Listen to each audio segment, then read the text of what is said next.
Hello, everybody, and welcome to another episode of The Ty Brown Show. I got to warn you, today's episode is going to be really short. I've been out of town and got a lot of catching up to do, but I did have a good question from a listener I wanted to answer, and that is, what are some good rules about venting? So, I hope you're ready, because we're doing this in 3, 2, and 1. Podcasting from Conciliators, this is The Ty Brown Show. If you're a human and you think you might have to interact with other humans at some point, and you'd like that to go well, then listen up. Oh, yeah. It's time to get cozy with conflict. Let's go. Starting off with our stats of the week, we have a total listener base of, here it is, 1,309. And it looks as though our most popular episode continues to be the first one on empathy, the Empathy I Feel Your Pain episode. So yeah, things are growing. Also, conflict makes your house cleaner. That one's doing really good too. So anyway, those are just little pieces of information. Hopefully that's interesting to you, so you can track our progress here on the dispute resolution revolution. We have continued to grow every week, which is good. I think the energy is building a little bit. People are realizing, you know what, we can improve our lives if we can incorporate some really really hard to learn skills into our everyday conflicts and everyday human interactions. That's the purpose of this podcast, is to help your conversations go better and help you to resolve issues that are impeding your life, resolve the issues that are making you unhappy and keeping your relationships from being what you want them to be. So I'm hopeful that you've learned some good skills so far, and I'm hoping that today will be another important skill that you can learn. And today's is actually an easy skill to learn. It's not really hard. It's a simple application. It's just a matter of if you want it bad enough. So let's dive into that. So the question was, hey Ty, are there some rules for, let's see, how do they say it? Are there rules for when it's okay to vent and when you should keep it to yourself?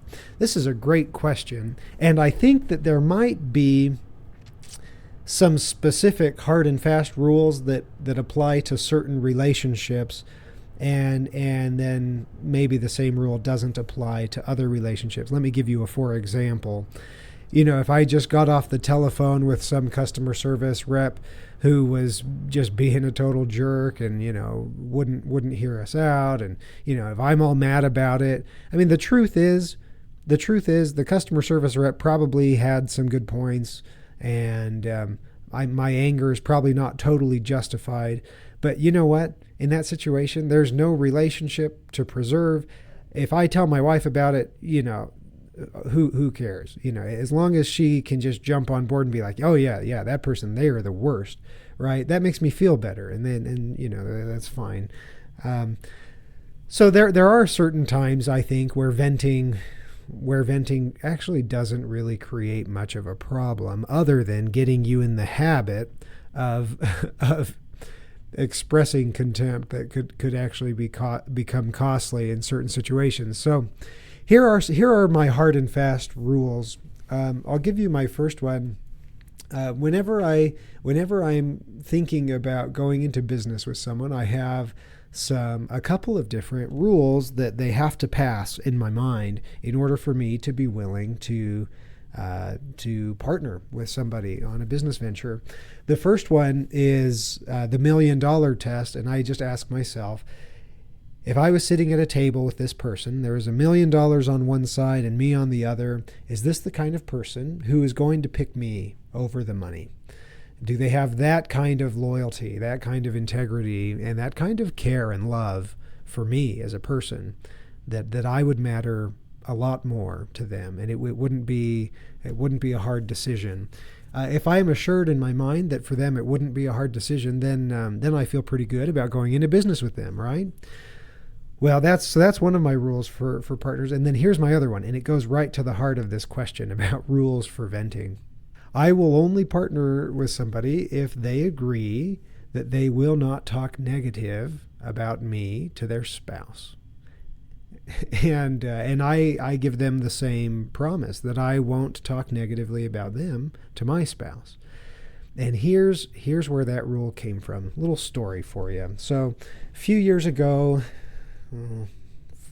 4 years ago maybe, I went into business with a couple of partners on a little venture where we set off to invent a product that we thought could be really good. It was a pet product, and so we got to work and started putting some money in, and we ended up getting some patents, and we got this thing, got some, I guess we'll call it injection molds, some injection molds built, and anyway, start producing these things en masse. And I started having a lot of pretty frequent conflicts with one of my partners, and he was the one I didn't know as well. And so our relationship was kind of new, and we were still sort of figuring each other out. And I found myself very often frustrated with this guy, very often, like pretty much every day. And I started to see this guy with some level of contempt, even though it was, I would say, pretty mild. Mostly, I still really respected this guy, but I would, when I was home, I would say things to my wife about this fellow. I would tell her, oh yeah, well, guess who, blah blah blah blah blah blah blah, and I started kind of taking out my frustrations on this guy by telling my wife about how hard he is to deal with, and all the bad decisions, and how he seems to be so unreasonable, and his thinking is not, just doesn't make any sense, and this guy's dumb, and all these things. Well, I would go back to work the next day. I'd see this guy, and we'd make a lot of progress, and most of the day was pretty good. Most of the day we accomplished a lot of stuff, and then we would have kind of our speed bumps and our hiccups where we would butt heads, and that was kind of a small percentage of the day. But generally speaking, we were still working pretty well together, and we would eventually kind of get on the same page most often. But I'd go home and I would only talk about, these few bumps and bruises along the way. And what started happening is my wife, who would naturally feel protective, she started seeing this guy with a lot of contempt, probably more than me. And then I felt like I had kind of created this image of him that actually wasn't quite fair. But I felt guilty for having created the image. So rather than try to set it straight, I would look for things that this guy did that justified this image that I had created of him, and make me not look like such a bad guy for spreading rumors and gossiping. So I started kind of finding my ammunition in my interactions with this guy, and justifying, what I said to Emily, that was totally true. He is stupid because look at this. He thought this and this and this. And so anyway, this cycle continued. It eventually got to the point where, it was pretty clear that we weren't going to be able to continue working together. And it was pretty unpleasant for me, and I'm sure it was unpleasant for him too. And that was just really a breakdown in communication, and not being willing to just work it out directly, as opposed to going and venting my frustrations to someone I love, who I know would side with me. So anyway, it ultimately did end. I ultimately ended up leaving that situation and getting out of that business. And it was too bad. Really cool product. It was a good experience, and I just kind of let it get out of hand, and it was too bad. And so after that experience, I realized my mistake, and I realized, this probably happens a lot. It probably happens a lot where business owners frustrated because business can be hard and things don't always go as planned and there's a lot of adversity, and you want to blame somebody. And so when you go home and you don't want to just own up to your failures, you just tell your wife why you're so upset, tell your husband why you're so mad and why your partner sucks so bad. And and it kind of makes you feel a little better, but oh boy, now you got a real problem on your hands, because you've got to now weave a story where your feelings make sense. You have to turn this person into a villain who's worthy of your scorn, which is the definition of contempt. Okay, so that's a real story that happened to me. So anyway, after learning this, I started talking to business owners of my clients, right? My conciliators' clients, these businesses who've hired us to resolve their workforce disputes.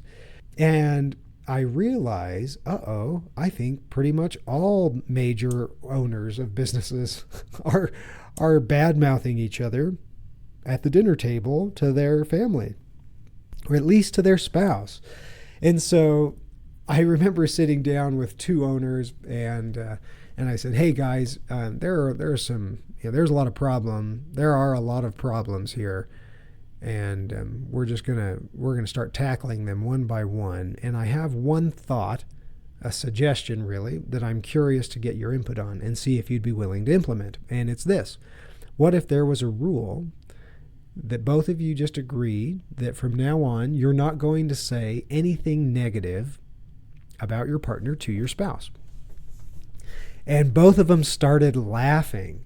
They started laughing, and we dove into it a little bit, and they both just admitted that they had often done this. They had fallen victim to this, this ceaseless venting to their spouse about the frustrations with their business partner. And this was because their business was experiencing a lot of adversity. It was a young business, a lot of challenges to getting going. And so there they were, and their wives hated the partners. Both of their wives hated the other partner, the business partner of their spouse. And it makes perfect sense, because the story that they had been told was really, really negative and one-sided and biased, and in a lot of cases just plain out not true. And so they laughed, and they both said, "Okay, yeah, we're gonna stop doing that and try to repair some of the damage that has been done." And the sad part about this story in this particular instance is one of the partners took that real seriously. The other one did not. And I don't know the details really. I act like I know. The story that I hear is that one of them took it seriously, the other did not. Who knows if that's right? But ultimately, that partnership ended up coming to an end for the same reason. Venting is really just like a fire hose of blame, which we've talked about on this podcast before. Blame is a dangerous thing, and it's the opposite of accountability, and usually it's not very accurate or helpful. So that is my rule. Those are my two rules in business about business partnerships. Now the same. So okay. Before I switch gears here. There are times where you need a sounding board. You need someone to talk to in order to process it, because you've got all these feelings that are usually really strong. If you're having a major business partner conflict, you've got some strong emotion because your livelihood is tied up in this. And anyway, there's just a lot of emotion. And it can be difficult to process these kinds of problems and issues that you're having. It can be hard to process them with all that emotion. And so it is good to find someone you can talk to about them. But there are some rules for how to do that. And the first one is, focus on first figuring out exactly how you're feeling, exactly how you're feeling. I guess identify the way you're feeling. And it's okay to talk to even your spouse about how you're feeling. That's not only okay, that's important for like a healthy marriage. It's okay to talk to your parents about how you're feeling. If you're in a really bad marriage and you go and talk to your parents and you start talking to them about your spouse, it's pretty easy to create some enemies there, where your parents will start seeing your spouse as a villain because they're protective of you, right? Well, the easy way around this is to talk about your feeling, which or talk about what you're feeling. That's a lot safer, and avoid blaming. If you can avoid blaming, you'll avoid creating these little contempt monsters that are running around trying to protect you from these make-believe villains that you've created. So anyway, boy, my thoughts are all over the place today. Anytime I go back and listen to these podcasts, I can tell, like, wow, my mind was really swimming there, wasn't it? Yeah, it does do that a lot, and I'm sorry, but thanks for putting up with it. Okay, if you do need to talk about a business partner to somebody, my advice is this: my advice is this. This should be obvious, but go talk directly to your partner about it. And that's what I tell anyone that I ever, start doing business with, is I tell them, I say, look, if you're having an issue and you find yourself wanting to tell your spouse about me, instead of doing that, just come talk to me. Come talk to me first. And chances are, if we listen and try to understand each other, we'll be able to figure this out. And that's almost always universally true. And so that's just how it that's how it should go. Anytime you're in the workplace, if you have an issue with someone, the most productive way to spend your time and energy, it's not going and talking to other people about this problem, knowing that they're not going to fix it. That's not helping. It's not helping you. It's only creating a worse situation for everybody. So anyway, option one is just talk directly to the person. But if you need to process it before you have that conversation, find someone who's neutral. And I mean actually neutral, not going to be biased in your favor. And focus again on what you're feeling, and then focus on what caused that feeling to arise in you. What was the thing that was said? What was the action that was taken that produced that feeling? You'll say, okay, this thing, this behavior, this phrase, this email, this phone call, it caused this really strong reaction in me, this really strong emotion. That was the impact that this thing had. And then with a neutral, you can process, was that the impact that was intended? Maybe, maybe not. And a neutral will be able to see that a lot better. And they might help you to kind of negotiate with your feelings a little bit before you go into this charged discussion with your partner or coworker. They can help you realize, it probably wasn't that.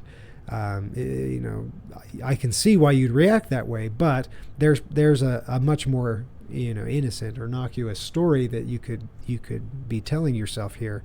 And, so I think you can go into this conversation with an open mind and know that this person is not just after you, even if you feel like they are. So anyway, that's kind of a little bit of, that's just a little bit of advice for how to handle, how to handle this question about rules for venting. Now, in a marriage, I use a similar rule, only maybe even more strictly. If there's an issue in your marriage, the best thing to always do is to go and talk to your spouse about it. Just bring it up and try to bring it up with an open mind. Don't blame them. Just bring it up without blame, without judgment, and try to learn. Take that learning stance we've talked about, and try to understand each other. Try to figure out exactly what's going on, and you'll be much better off than if you go and just start venting about your spouse to someone else, because it's not fair to your spouse, and it's not good for the way you see your spouse. And so those are just a couple of things. I thought this was a really intelligent question. I'm glad that it was asked. So next time you find yourself gossiping, talking about someone, blaming somebody behind their back, remember that is not the most productive use of your time. It's going to be destructive for that relationship, and it's going to create a little contempt monster, someone who's very much biased in your favor, who probably won't be able to see this person differently. And so just keep that in mind. There are a lot of consequences for talking about others behind their backs, especially in a negative light. If you do find that you've slipped up, that you've really thrown someone who's important to you under the bus, it's actually not that hard to repair that damage. You can just own up to it and be like, you know what, I'm pretty worked up and I'm not really being fair to them. Really what this is all about is I'm feeling so, insert emotion, whatever you're feeling. So it is easy to correct if you find that you've stumbled. And I'm not saying it's bad to talk about other people, because it's not. Like, we live in this world and you'd run out of things to talk about if we couldn't talk about each other. So I'm not saying you can't talk about other people, but be very cautious about creating feelings of contempt about others. So that's my advice. I hope that helps, and I hope that it makes your lives a little happier. I can tell you, if you can eliminate the amount of negative talk about others, if you can reduce that a little bit, you're going to feel happier. And it's funny, you think you might run out of things to talk about. It's like, hey, if I'm not gossiping about Mike, what am I going to talk about? Actually, you'll find there's plenty of other things that are a lot more uplifting to talk about. So I hope that you'll enjoy that. Share your stories with me. If you use this tip, let me know how it goes. I'd love to hear. And actually, I actually should share a couple of listener stories that go to this. I hadn't occurred to me until just now. Someone was telling me that they had a date. They had asked a girl to a dance. It's one of our younger listeners. They had asked a girl to a dance, and the girl answered by saying, "Gosh, I'd really love to go with you, but I'm just not sure that I'm going to be able to get work off that night. And, I just started this job, and so it could be hard, and I am scheduled to work that night. So you probably want to ask somebody else." And this guy was like, "No, I'm not going to ask anybody else." But he didn't even tell that to this girl. He just said, "No, let's just plan on it. Let's just do it. And you let me know. And if you can't go, that's fine. But let me know." All right. So she doesn't let him know. They don't talk at all. And then, like, the day of the dance, he calls her up and goes, "Hey, so are we going?" And by the way, I guess the invitation to the dance had been kind of last minute, just a couple of days beforehand. So anyway, on the day of the dance, he calls. He says, "Hey, what's going on? Are you coming?" And she goes, I've tried, but I'm still scheduled. I'm still on the schedule. Let me make some calls and see if we can work it out." And so this guy gets all excited, starts feeling kind of optimistic, like, "Hey, you know what? She's gonna get it off. She's working it out. She's gonna be able to come. It's gonna be a great time." But as the dance got closer and closer and closer, no phone call, and finally he calls her back, and she says, "You know what? I just can't go. I'm so sorry. I've tried and I can't get it off." And he's really disappointed, right? He likes this girl. She's probably so beautiful, right? But now I've got no one to go to the dance with, and it's way too late to ask someone else. Like, I'm just not going, right? So he goes and he tells his parents, "Hey, she's not going. She's going to work." And his parents are like, "Wait, what? What?" And he hadn't filled them in on any of the details other than, "Hey, I asked her to go to the dance, and I just found out she's not coming."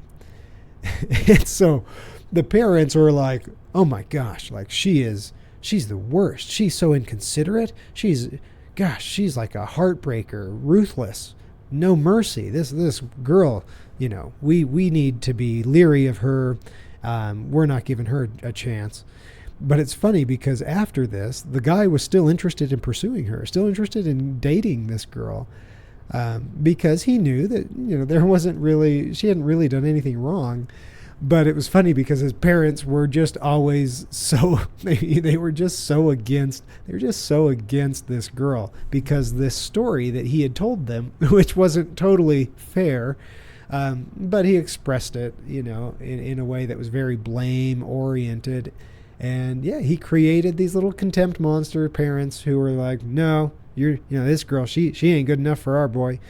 And so that's one example of how being careless with venting can create this social contagion where we start viewing each other through a prism or through a lens of contempt. So I thought that was like a great example.